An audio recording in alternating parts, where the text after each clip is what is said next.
Jadi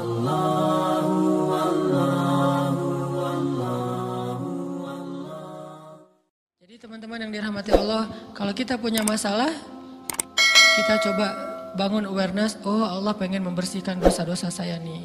Terus kita berdoa, ya Allah bantu saya, ya Allah tolonglah saya, istighfar. Saya kadang-kadang ngerasa nih, kalau ada dosa, ada kesalahan, ada kekeliruan yang saya lakukan misalnya gitu, kalau saya nggak kuat istighfarnya, bentar lagi akan diuji sama Allah. Ujinya macam-macam, alhamdulillahnya ujiannya masih ketahan. Pasti diuji sama Allah. Kalau istighfarnya nggak kuat, taubatnya tuh nggak kuat, langsung diuji sama Allah. Dan saya langsung sadar, oh benar berarti yang tadi ini lagi dihapus sama Allah nih. Perkencang lagi, perkuat lagi istighfar. Kenapa? Karena kalau istighfar kita kuat, berarti kan dosa kita dihapus dengan istighfar ya. Otomatis ujian kita durasinya berkurang. Makin kuat istighfar, makin berkurang. Kalau istighfarnya udah mantap, udah selesai, Allah cabut tuh ujian kita. Diganti dengan kebaikan. Jadi teman-teman, kita coba sadari, oh kalau Allah menguji saya, memang saya banyak dosa. Sebelum kita mencari kambing hitam, nyalah-nyalahin orang lain, sebelum kita marah kepada orang lain, kadang wajar kita marah kepada orang lain gara-gara ucapannya, komennya, teks dari dia, wajar. Tapi sebelum itu, marah dulu kepada diri kita atas dosa dan kesalahan kita yang baru saja kita lakukan. Atau yang dulu kita lakuin dan belum benar-benar kita tinggalkan. Kalau kita ngerasa banyak dosa di masa lalu sebelum kita taubat, hijrah, berarti mungkin itulah alasan kenapa sekarang kita diuji setelah hijrah. Kenapa agak-agak harus jungkir balik setelah kita hijrah. Kenapa harus sedikit berdarah-darah setelah kita hijrah. Anggap aja itu untuk mengkifarat, membersihkan dosa-dosa kita yang telah lalu. Supaya apa? Supaya kalau kita pulang kepada Allah, kita pulang dalam keadaan bersih. Dan itu pasti akan menjadi orang yang paling beruntung. Daripada nanti diberesin di akhirat, mending diberesin di dunia kan. Soalnya kalau diberesin di akhirat, itu lebih berat. Akhirat itu perlakuannya beda dengan di dunia. Di dunia kalau kita salah, akan dibalas oleh Allah. Kalau kita belum taubat, dibalas oleh Allah sama. Tapi di akhirat, ukurannya beda. Sehingga heran ya, kalau ada orang yang merasa beruntung lolos dari hukuman dunia, dia pikir dia udah lolos dari hukuman Allah. Mending dia beresin deh di dunia daripada nanti di akhir berlarut-larut. Itu bahaya banget. Kalau buat saya pribadi dan saya yakin teman-teman juga kayak gitu, gak mau ada masalah di akhirat, mending masalah di dunia aja. Tapi masalah di dunia juga kita gak mau berlarut-larut, pengen cepat dimudahin sama Allah. Caranya istighfar.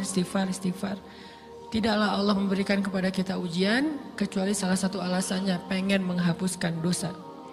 Idza kathurat dzunubul 'abdi walam yakun lahu min amalin liyukaffiraha fabtalahu Allahu bil hazan liyukaffiraha. Kalau seorang hamba banyak dosa dan dia nggak cukup amal untuk mengkifarat dosa-dosanya, Allah akan menguji dia dengan rasa sedih, dengan rasa kecewa, dengan rasa berat, sakit hati untuk mengkifarat dosa-dosanya.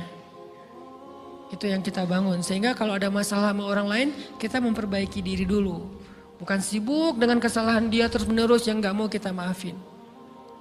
Misalnya ada teman kita nih, jadi clash sama kita. Hal pertama yang kita bangun, astagfirullahaladzim saya banyak dosa nih.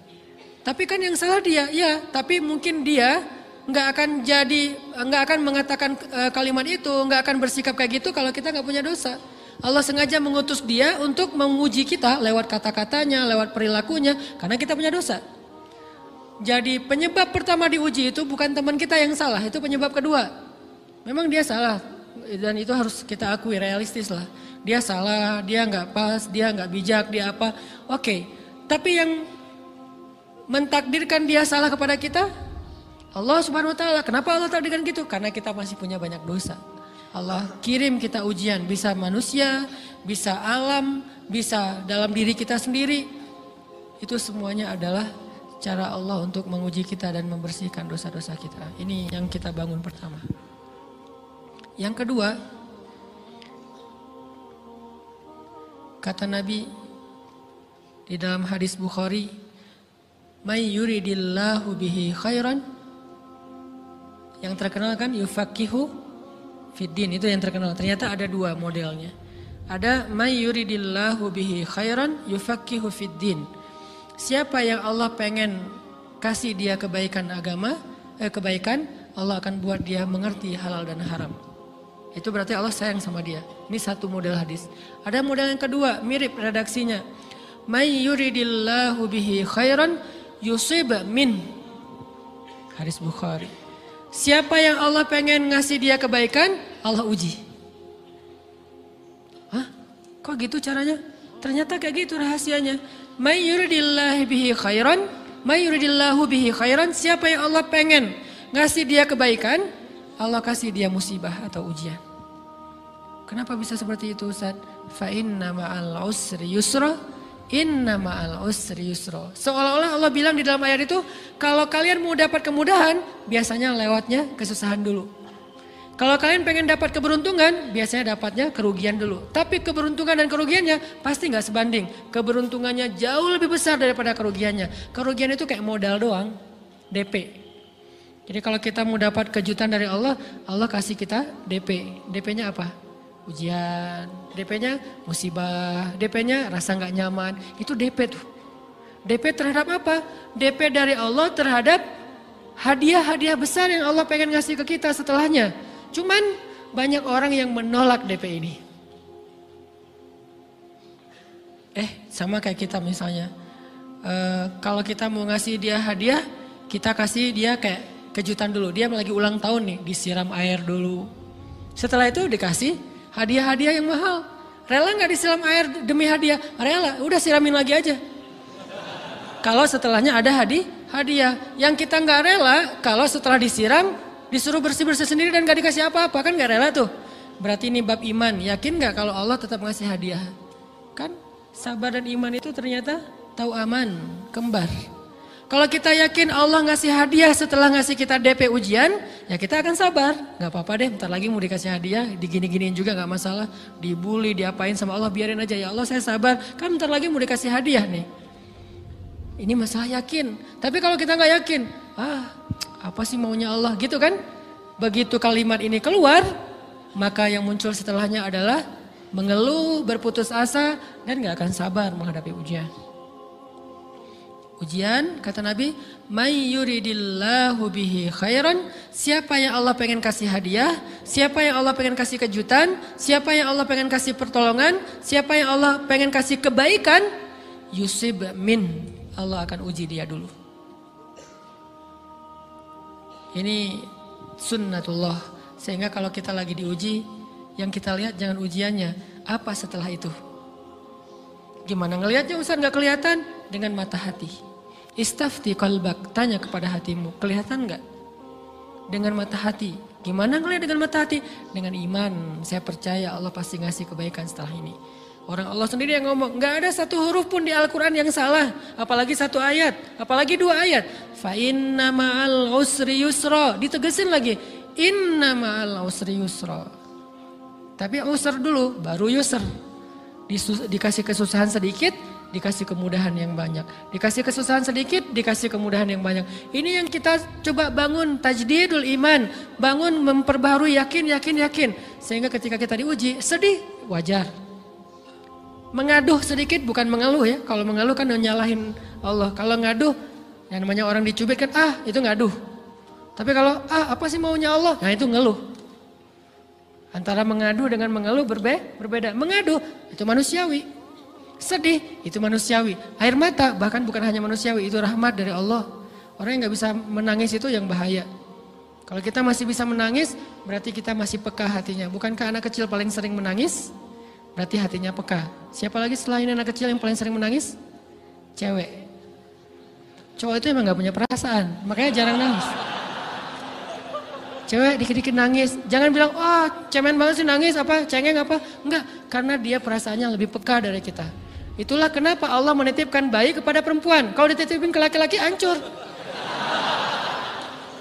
Di balik kepekaan perempuan, di balik sensitifnya perempuan, di balik perasaannya yang luar biasa, di situ Allah Subhanahu wa taala menitipkan amanah, dia yang paling baik dalam merawat bayinya.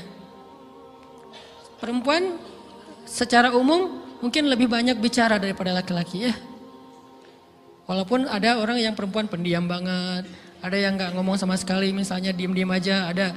Tapi secara umum perempuan lebih banyak berucap daripada laki-laki. Emangnya ini kekurangan? Bukan. Ini kelebihan. Kalau dia berikan itu dalam hal yang tepat. Apa yang tepat? Mendidik anak. Justru karena perempuan banyak ngomong, lebih baik dalam mendidik anak daripada laki-laki. Laki-laki itu kurang mendidik, kurang mengedukasi kepada anak dengan usia tertentu karena dia jarang memahamkan. Salah hanya marah, salah hanya ditegur. Kalau ibunya jelasin, nah gini sebelum tidur ibunya yang ceritain banyak cerita. Saya sendiri ngalamin sering mana seorang ayah sama ibu interaksi sama anak dalam bentuk verbal. Sering ibu. Jadi menangis itu rahmat dari Allah. Gak apa-apa, nangis saja.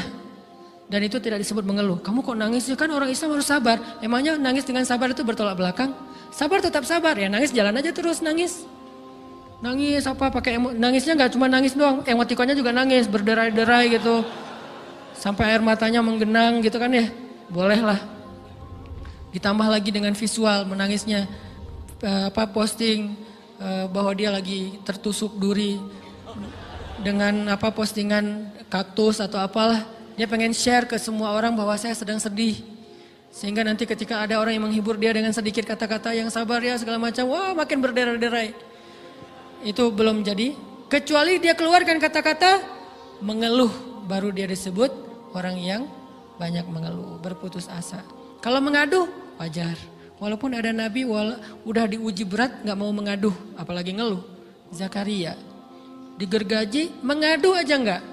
Kenapa? Karena kata malaikat, kalau kamu mengaduh sedikit aja, maka Allah Subhanahu Wa Taala akan menghancurkan kaum ini. Dia kasihan kepada kaumnya, gak mau mengaduh. Satu-satunya orang yang kita tidak boleh mengaduh hanya orang tua. Atau itu mengeluh kalau untuk orang tua. Kalau yang lain nggak disebut mengeluh. Kalau ke teman, malas nggak apa-apa. Jangan sering-sering tapi. Apaan sih? Ke teman boleh. Tapi ke orang tua, saja itu bukan lagi mengadu, itu sudah mengeluh.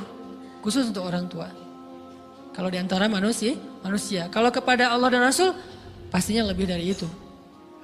Ketika kita diam saja, tidak langsung beranjak sami'na wa ata'na labbaika ya rabbi wa sa'daik, enggak memenuhi panggilan Allah, itu sudah disebut bagian dari kufur ingkar.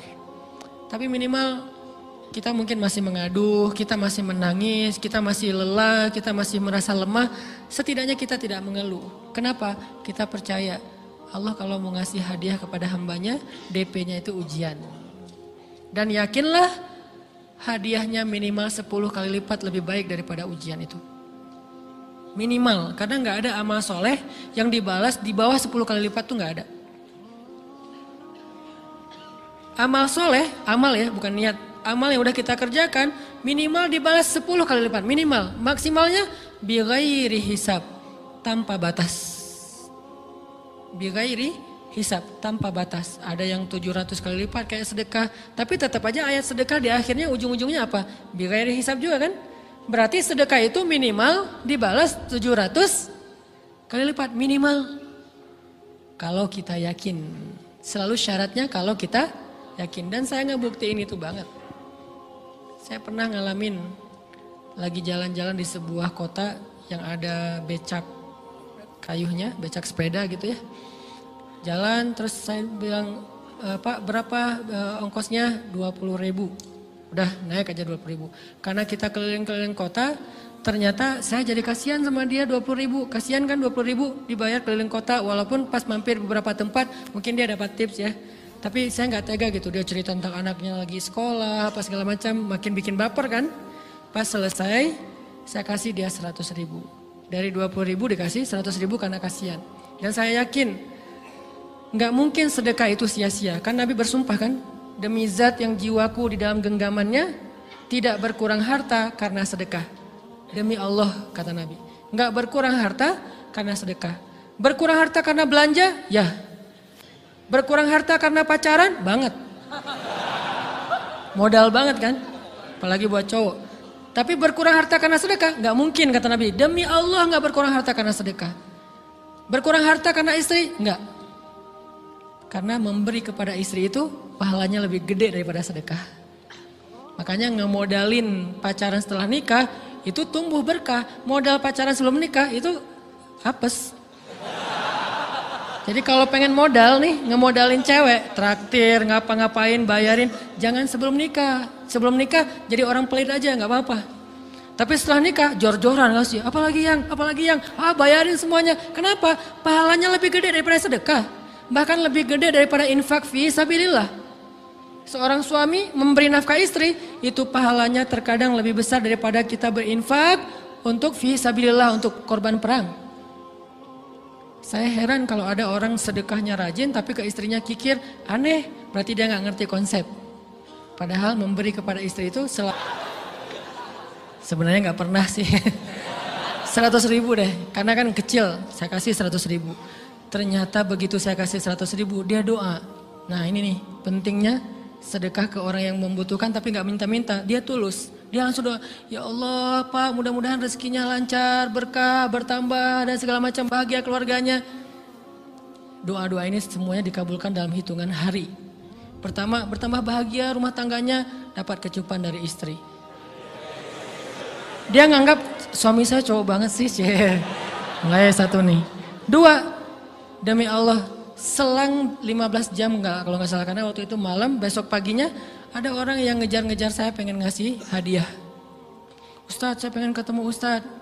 Maaf saya nggak bisa ketemu sekarang, lagi rush, lagi tight schedule gitu-gitulah, sok-sok gaya nggak jelas gitu ya. Terus Ustadz saya pengen banget ketemu, dia nggak ngomong pengen ketemu apa. Kalau dia bilang mau ngasih duit kan langsung saya prioritaskan kan ya. Berhubung dia nggak ngomong, ya udahlah, saya sok-sok jual mahal gitu. Tapi yang namanya rezeki kan gimana kita tolak, dia datang kan. Saya nolak, pokoknya sebentar aja 5 menit nggak akan ganggu waktu Ustadz. Ya udah besok pagi ya pas breakfast gitu, pakai gaya-gaya dikit breakfast. Pas breakfast, oh ya siap Ustadz, jam berapa? Jam 8, udah janjian jam 8. Mungkin orangnya nih dengar live streaming, Pak jazakumullah khair jaza. Makasih banyak, mudah-mudahan Allah tambahkan rezekinya. Terus beliau besok mau flight ke luar kota jam 8, akhirnya ngubungin lagi malamnya, Pak Ustadz maaf gak bisa ketemu besok. Karena saya jam 8 itu jadwal terbang. Oh ya udah nggak apa-apa. Senang dong saya nggak jadi ketemu kan. Tahu gitu kan nyesel saya tuh. Senang. Besok pagi jam 6 Pak Ustadz. Alhamdulillah ternyata penerbangan saya di-delay ke jam 11. Allah delay penerbangannya demi ngasih rezeki buat saya. Kan luar biasa kan. Nah, ini hikmah kepedean saya, kegeeran kepada Allah gitu. Di-delay demi saya. Kan kadang-kadang GR ya depan Allah ya. Robbi akroman kan gitu ayatnya. Allah memuliakan saya dengan istighfar tetap. Akhirnya saya bisa ketemu Ustaz. Saya nggak baca WA-nya. Terlambat baca, baru baca jam 8. Dia udah mulai agak putus asa. Kayaknya udah gak mungkin ketemu nih. Jam 8 pas saya baca, ternyata orangnya nggak di delay. Ya udah saya balas, ya udah sekarang saya tunggu ya jam 9. Maaf cuma sebentar. Nggak apa-apa Ustaz 5 menit. Datang dia. Datang ngasih apa coba? Ngasih duit 200 juta. Demi Allah, cuman berselang beberapa jam, saya tolak-tolak. Tahu gitu Pak, datang malam ini aja.